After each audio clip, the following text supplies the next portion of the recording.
చూసాం. ఈ లోకంలో ఎన్నో పుస్తకాలు, ఎన్నో గ్రంథాలు కాలగర్భంలో కలిసిపోయినాయి. కానీ ఈ లేఖనాలు సజీవమైనవి మరియు అవి అబద్ధం ఆడనేరని దేవుడిచ్చారు. అంత మాత్రమే కాదు, ఇక్కడ చూసినట్లయితే ఈ సువార్త ప్రత్యక్ష సాక్షి చెప్పిన మాటల నుంచి రాయబడింది. ఎలా చెప్తున్నాను ఆ మాట? ఉదాహరణకి ఇక్కడ ఉన్న డీటెయిల్స్ మనం చూసినట్లయితే 35, 36 వచనాల్లో ఆ దినమే సాయంకాలం అయినప్పుడు చిన్న దోణిలో మరియు ఆ చిన్న దోణ వెనక మరికొన్ని దోణులు వచ్చినాయి. మరియు ఆయన ఆ దోణిలో ప్రభు ఎలా నిద్రిస్తున్నాడో కూడా రాయబడింది. తలగడ మీద తలవాల్చుకొని. ఈ మాటలు ప్రత్యక్ష సాక్షి మాత్రమే చెప్పగలుగుతాడు. కల్పన కథ అయితే ఇలాంటి డీటెయిల్స్ వారు చెప్పడం సాధ్యం కాదు. కల్పన కథ ఎప్పుడు కూడా ఫ్యాబ్రికేటెడ్గా ఉంటుంది, పాలిష్డ్గా ఉంటుంది. కానీ ఈ డీటెయిల్స్ మనకు తెలియజేసేది ఏంటంటే ఇవి వాస్తవాలు మరియు ప్రత్యక్ష సాక్షి రాసిన మాటలు. ఈ సాయంకాల సమయంలో ఈయన ఎవరో అని తెలుసుకోవడానికి ప్రయత్నిస్తున్న మనం, దేవుడు ఆయన లేఖనాల ద్వారా రాసి ఇచ్చిన ఈ గ్రంథంలో మనం స్పష్టంగా తెలుసుకోగలం. అయితే ఆ సాయంకాలం ఏం జరిగిందో మనం చూద్దాం. మార్కు ఈ సువార్తని రాస్తూ, యవనస్తుడైన మార్కు ప్రత్యక్ష సాక్షి అయిన పేతురు యొద్ద నుంచి సమాచారాన్ని సేకరించి ఈ పత్రికను, ఈ సువార్తను రాశాడు. ఆయన యొక్క ముఖ్య ఉద్దేశం ఏంటంటే యేసు క్రీస్తు దేవుని కుమారుడు అని తెలియచేయడం. దేవుని కుమారుడు అంటే ఎవరంటే దేవునితో సమానుడైన వాడు. ఆ దినాల్లో రోమా చక్రవర్తుల్ని దేవుని కుమారుడు అని పిలిచేవారు.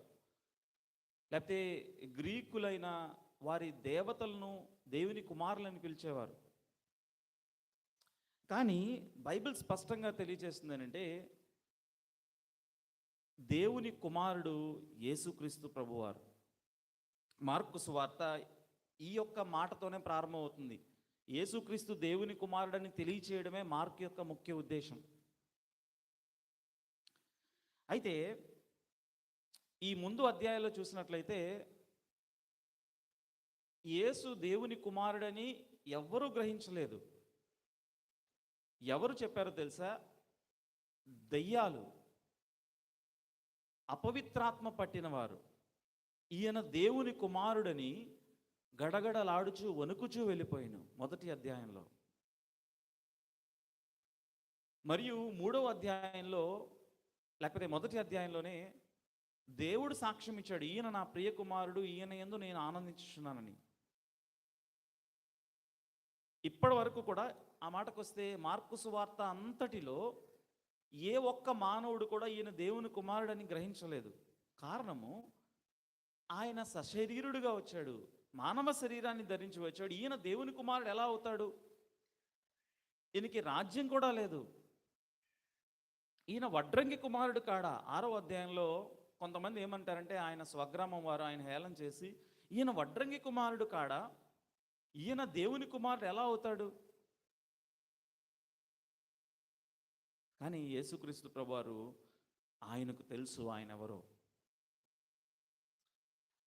35వ వచనం ఇలా రాయబడింది. ఆ దినమే సాయంకాలమైనప్పుడు ఆయన అద్దరికి పోవుదమని వారితో చెప్పగా తన శిష్యుల్ని ఆయన వెంట పెట్టుకుని, మనం ఈ గలిలయ సముద్రానికి అవతలి భాగానికి వెళ్దాం అని ఆయన చెప్పాడు. బహుశా ఆయనకు ఉద్దేశం ఏంటంటే ఆ గ్రామాల్లోనికి కూడా వెళ్ళి ఆయన దేవుని కుమారుడని మరియు దేవుని రాజ్యం సమీపించి ఉన్నదని తెలియజేయడం ఆయన యొక్క ఉద్దేశం.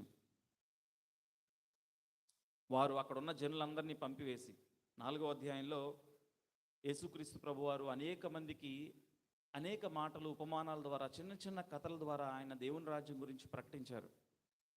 వారు విన్న తర్వాత వారిని పంపివేసి వేరొక గ్రామానికి వెళ్ళడానికి